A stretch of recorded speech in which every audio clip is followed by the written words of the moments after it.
would you like to introduce yourself? My name is Michael McInnis. I'm a general internist here at Mansfield. Okay. And how long have you been with McInnis? About 3 months. Okay, excellent. The topic today is childhood obesity, and I know that since the 70s, it's like tripled the amount of cases and how prevalent it is. Why is that? Well, there are really a couple of reasons why we see obesity, and they're pretty simple. We eat too much and we don't exercise enough. And so if you look at childhood obesity, kids tend to drink a lot of sugary drinks, they eat a lot of fast food, they eat a lot of junk food, and we've made those things more available to children than they've ever been before. At the same time, kids spend a lot of time watching television, playing video games, playing on phones and tablets, and so they're more sedentary and get less exercise than ever before. And that combination works together to cause a lot of obesity. Okay.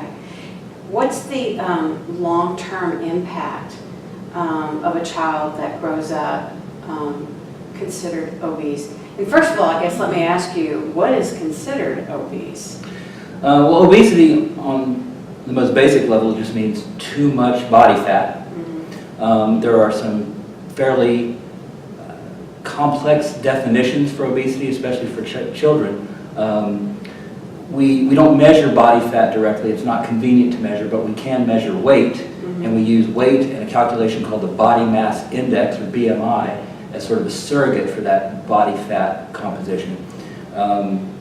Your body mass index, or BMI, is a way of adjusting a patient's weight for their height. So I'm 6 feet tall and about 210 pounds, which makes me a little overweight.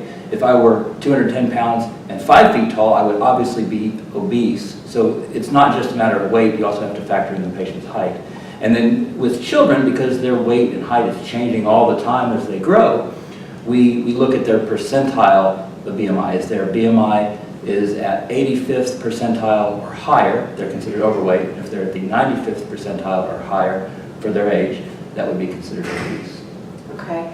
And so the long-term impact, of a child is obese at a very young age and continues on that path. What's that road look like? Well, first of all, if you're an obese child, you're at much increased risk of being an obese adult.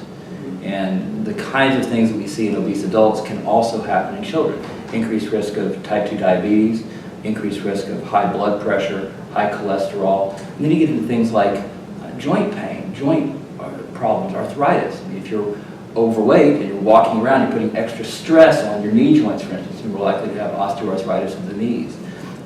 Children are also at increased risk of something called slipped capital femoral epiphysis, which means it's a problem with the hip joint where the bone actually kind of comes apart a little bit, and that can cause joint pain and arthritis in the hip.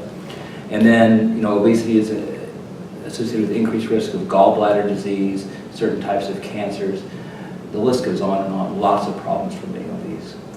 What's the number one way? I mean, I know you said exercise and food, but is there any other way to help prevent, especially in obesity? Well, the main things are to prevent obesity by, again, addressing exercise and diet. Avoiding those fast foods, avoiding those sugary drinks, not just sodas, which is a big problem, but also a lot of the sports drinks that parents tend to think of as a healthy alternative to sodas really have a lot of sugar. So sugar-sweetened drinks is a big problem. Avoiding the fast food, the junk food, any food with added sugar. All those things that we kind of inherently know are bad for us are really bad for our kids, and you're creating bad habits if you encourage kids to eat those things on a regular basis. So changing diet, eating a more plant-based diet, a balanced diet with plenty of vegetables and fruits, healthy lean protein and that sort of thing is very important. And then also watching portion control so we don't get too much food. Even the good food, if you eat too much of it, can lead to obesity. And then increase activity, increase exercise. Encourage kids to get outside and play. Encourage kids to limit screen time, both television and video games and that sort of thing. Really, diet and exercise, it's a little bit of an oversimplification, but if you can control those two things, you'll reduce the risk of obesity many, many times over. It almost sounds like a change in culture is what's required. Very much so. Yeah. How would someone contact you?